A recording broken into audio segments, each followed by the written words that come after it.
Shalom pemirsa Tirta TV yang saya kasih dalam Tuhan. Nama saya Dedi, saya dari GB Eklesia Jakarta. Saya hadir dalam acara renungan firman Tuhan dalam embun pagi. Firman Tuhan yang saya akan bawakan yaitu di dalam 1 Raja-Raja 19 ayat yang pertama sampai dengan yang 21. Firman Tuhan hari ini akan saya beri judul, ada rencana-rencana Tuhan yang besar dalam hidupmu. Ada rencana-rencana Tuhan yang besar dalam hidupmu.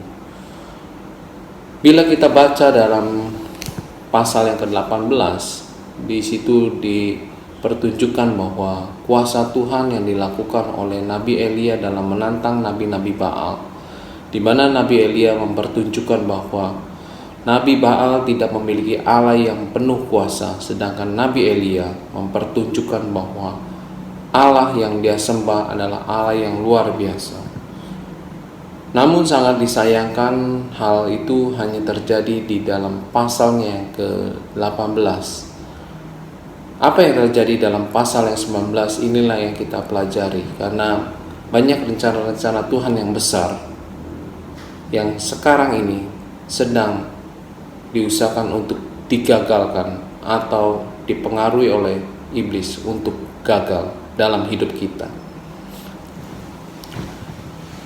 Di dalam ayatnya yang kedua dikatakan bahwa maka Isabel menyuruh orang suruhan mengatakan kepada Elia, beginilah kiranya para Allah menghukum aku, bahkan aku lebih daripada itu jika besok kira pada waktu ini aku tidak membuat nyawamu sama seperti nyawa seorang dari mereka itu, maka takutlah ia, lalu bangkit dan pergi menyelamatkan nyawanya.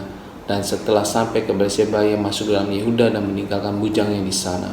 Dikatakan bahwa Nabi Elia ketakutan yang luar biasa yang dialami oleh hidupnya, padahal hanya dikatakan oleh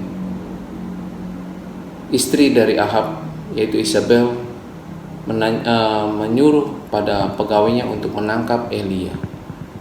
Namun Elia sangat-sangat ketakutan. Elia tidak lagi mengingat bahwa begitu banyak yang sudah dilakukan Tuhan dalam hidupnya. Namun Nabi Elia ketakutan luar biasa, bahkan dia bersembunyi. Hari-hari ini juga tanpa kita sadari, banyak anak-anak Tuhan yang bersembunyi. Ketakutan yang luar biasa yang dialami oleh anak-anak Tuhan sangat-sangat disayangkan. Karena apa? Karena begitu banyak yang Tuhan sudah kerjakan dalam hidupmu. Namun karena ada pandemi COVID ini, semuanya ketakutan luar biasa. Semuanya tidak lagi mengingat apa yang sudah Tuhan kerjakan dalam hidupmu. Perlindungan, penyertaan Tuhan, bahkan pertolongan Tuhan tidak kita ingat. Banyak yang anak-anak Tuhan yang mundur daripada Tuhan, yang mulai tidak lagi bergereja, yang mulai lagi tidak lagi pelayanan, yang mulai sembunyi di balik semuanya itu. Itulah yang terjadi pada Nabi Elia. Demikian juga terjadi pada anak-anak Tuhan belakangan ini. Di situ Elia mulai pergi dan juga bersembunyi. Bahkan pekerjaannya hanya tidur, bangun, bahkan dia juga sampai tidak ingat untuk makan. Bahkan luar biasanya Tuhan menyuruh malaikatnya untuk memberikan makan, bahkan sampai 2 kali. Belakangan ini yang dilakukan oleh iblis adalah menyebar ketakutan. Betul? Apa yang dialami oleh anak-anak Tuhan? Semua ketakutan, semua merasa ketakutan yang luar biasa yang disebabkan oleh COVID-19. Semuanya dibuat ketakutan luar biasa seperti yang dialami oleh Nabi Elia. Itulah yang dilakukan oleh iblis. Iblis tidak bisa membuat rencana Tuhan gagal dalam hidup kita, tapi iblis bisa membuat kita mundur dari rencana Tuhan. Itu yang sedang dilakukan oleh iblis, untuk membuat rencana Tuhan gagal dalam hidupmu, yaitu dia membuat atau menyebar ketakutan yang luar biasa kepada anak-anak Tuhan. Hal yang kedua yang dilakukan adalah Iblis membuat kita kehilangan visi, seperti yang dilakukan juga oleh Elia. Elia di dalam ayatnya yang kelima dikatakan bahwa sesudah itu ia berbaring tidur di bawah pohon ara itu. Tapi seorang malaikat menyentuh dia dan berkata, bangunlah, makanlah. Karena Elia kehilangan visinya. Elia hanya tidur-tiduran. Elia hanya tidur dan beristirahat, tidur dan beristirahat. Itulah yang dilakukan oleh Nabi Elia. Padahal Nabi Elia adalah nabi yang besar, nabi yang luar biasa.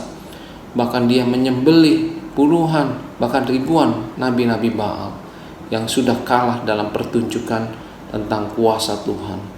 Tetapi apa yang dilakukan oleh Nabi Elia? Ya, Nabi Elia kehilangan visi. Dia hanya sekarang tidur-tiduran. Itu yang dilakukan oleh anak-anak Tuhan saat ini. Anak-anak Tuhan sekarang juga banyak yang sudah kehilangan visinya, sudah tidak maksimal kembali melayani Tuhan, sudah ketakutan luar biasa, sehingga banyak yang meninggalkan pelayanan, banyak yang merasa bahwa saat ini tidak perlu pelayanan. Saya percaya bahwa renungan firman Tuhan hari ini akan membuat Bapak Ibu, saudara sekalian, untuk bangun. Inilah wake up call buat kita untuk bangun dan kembali kepada visi Bapak Ibu yang Tuhan berikan kepada Bapak Ibu. Yang ketiga yang dilakukan adalah yang dilakukan iblis kepada kita adalah kita hanya fokus pada diri kita sendiri. Demikian itu yang dilakukan oleh Nabi Elia. Nabi Elia hanya bersembunyi dan tidak mau memikirkan hal yang lain, tidak mau memikirkan rencana-rencana Tuhan. Itulah yang sedang kita lakukan juga tanpa kita sadari.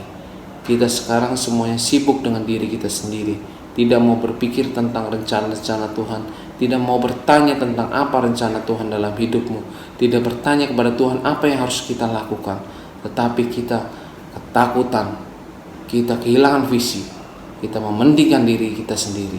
Itulah yang iblis sedang kerjakan dalam hidup kita. Hal yang harus kita lakukan atau yang harus kita kerjakan seperti yang dilakukan Tuhan dalam hidup Elia adalah Tuhan meminta Nabi Elia untuk bangun, makan, dan juga melakukan tugas-tugasnya. Yaitu dalam ayatnya yang ke-15 dikatakan bahwa pergilah. Ya, firman Tuhan kepadanya, pergilah. Ini yang harus kita lakukan, yaitu kita pergi, berdiri artinya, keluar dari persembunyianmu, pergi untuk melayani Tuhan. Yang kedua adalah kembalilah ke jalanmu. Ya, di dalam firman Tuhan ayatnya yang ke-15, firman Tuhan mengatakan bahwa pergilah, kembalilah ke jalanmu. Ya, itu yang harus kita lakukan. Yang ketiga adalah melakukan tugas Tuhan. Nabi Elia diperintahkan untuk mengurapi Hazael menjadi raja atas Aram, dan juga Yehu cucu Nimsi harus kau urapi menjadi raja atas Israel. Ini yang harus dikerjakan, dan juga mengurapi Elisa bin Safat untuk kau urapi menjadi nabi pengganti engkau. Banyak hal yang Tuhan rencanakan atas hidup Bapak Ibu Saudara sekalian. Namun banyak yang iblis juga sedang kerjakan untuk menggagalkan rencana-rencana Tuhan. Iblis tidak dapat menggagalkan rencana Tuhan. Iblis hanya bisa mempengaruhi hidupmu untuk keluar dari rencana Tuhan. Maka yuk, jangan sampai kita hidup dalam ketakutan. Jangan kita kehilangan visi. Jangan kita mementingkan diri sendiri. Tapi mulailah kita kerjakan, yaitu pergi, keluar dari persembunyian kita. Kedua, kembali ke jalan yang Tuhan tentukan atas hidup kita, yaitu pelayanan kita, pekerjaan kita, tugas kita. Yang ketiga adalah lakukan tugas-tugas Tuhan yang Tuhan sudah percayakan dalam hidupmu. Dan percayalah bahwa saat Anda sudah kembali kepada rencana Tuhan, pergi dan juga melakukan tugas-tugas, maka Tuhan akan memberikan kekuatan, memberikan kuasa, memberikan visi dan misi yang Tuhan sudah canangkan dalam hidupmu. Jangan kita terlena dalam situasi saat ini, karena banyak yang Tuhan rencanakan atas hidupmu. Banyak yang Tuhan sudah taruh rencana-rencana besar dalam hidupmu. Namun seringkali dalam perjalanannya kita selalu diganggu untuk tidak melakukan rencana-rencana Tuhan. Renungan hari ini membuat kita mengerti bahwa jangan sampai kita terlena, jangan sampai kita mementingkan diri sendiri, jangan sampai kita kehilangan visi misi yang dari Tuhan. Mulailah kembali lagi dalam visi misi rencana Tuhan, sehingga banyak yang Tuhan kerjakan dalam hidupmu, sehingga hidupmu mulai lagi berguna bagi Tuhan, mulai lagi melakukan rencana-rencana Tuhan, mulai lagi hidupmu mempengaruhi hidup orang lain karena Tuhan memakai hidupmu. Semoga firman Tuhan hari ini menguatkan dan memulihkan kita kembali kepada rencana Tuhan yang semula, karena percayalah bahwa banyak rencana-rencana Tuhan yang besar dalam hidupmu. Jangan sampai kita kehilangan rencana-rencana Tuhan karena kita hidup dalam ketakutan, karena kita hidup hanya mementingkan diri sendiri, hanya kita hidup kehilangan visi dan misi. Jangan sampai itu terjadi dalam hidup kita.